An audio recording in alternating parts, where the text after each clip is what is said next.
When you have a bunch of 3-year-olds running around and then one 3-year-old starts whacking another 3-year-old, what do we say? What do all the mommies in the circle say? He's tired, he just needs a nap. We're kind of like that with people that use substances. Oh, he's drunk. You should see the way he treats me when he's sober. He's so much better. I'm sure we've all heard that.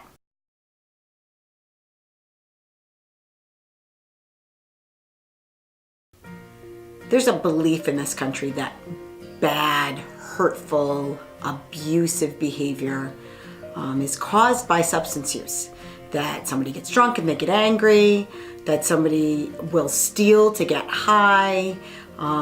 So not only is it that substance use causes these behaviors, but there's also a belief that the disease of addiction causes them. It causes people to lie and cheat other people and engage in behaviors they wouldn't normally do, and because of that belief, which I have to tell you is not rooted in any kind of fact or science, but because we have that culture of belief, people do these things. We call this a license to misbehave.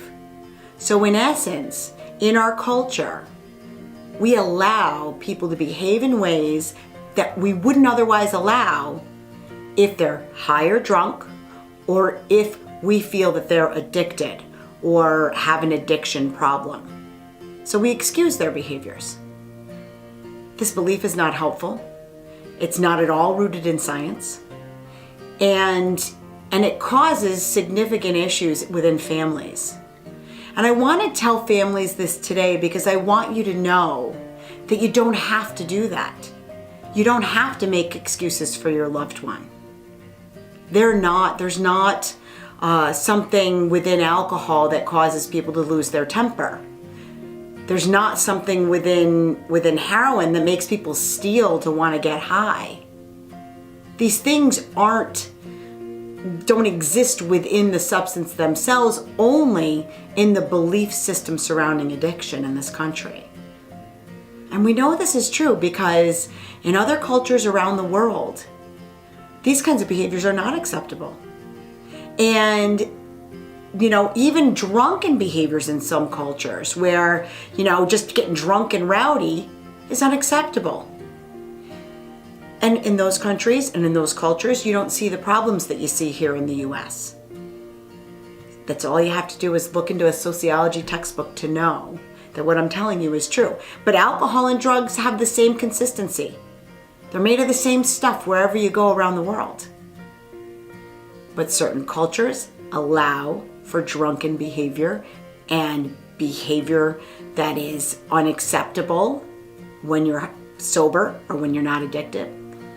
And our culture does allow for it. So that's what you hear. I mean, if you think about it, when you have a bunch of 3-year-olds running around and then one 3-year-old starts whacking another 3-year-old, what do we say? What do all the mommies in the circle say? He's tired, he just needs a nap. We're kind of like that with people that use substances. Oh, he's drunk.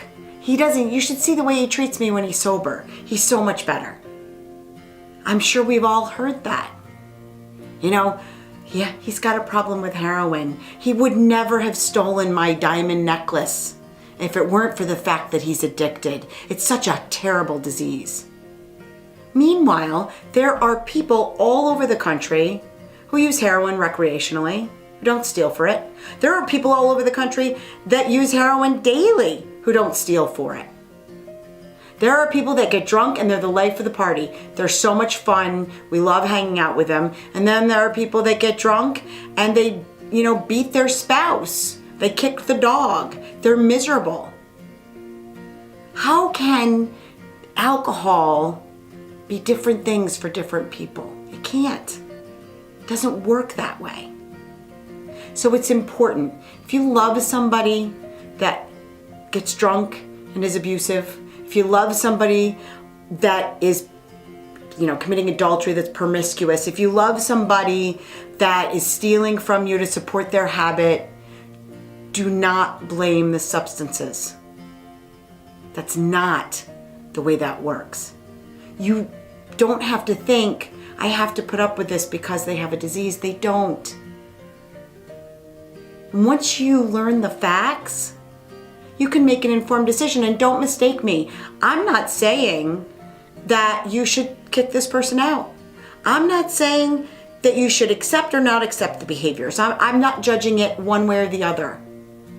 I just want you to have all the facts so you can decide. So you don't have to feel like somehow, some way, their disease is causing the behavior. You get to decide for yourself how you want to help this person, if you want to allow this behavior. And you can say to the person, you know, I've learned that alcohol doesn't cause you to be angry and abusive, and I'm not going to accept that from you anymore. So if you're going to drink, I'd just as soon you do it someplace else. I think you're wonderful when you're sober, but when you drink, you treat me badly. That's a solution that isn't one way or the other. It's kind of a happy medium. But you put the person on notice and you say, you know, I realize that this isn't causing this behavior. It's time for us to change the rhetoric. It's time for us to change the culture and the belief system surrounding substance use and addiction. And you can do that by learning the freedom model for addictions and the freedom model for the family. All of this is in there. Thank you.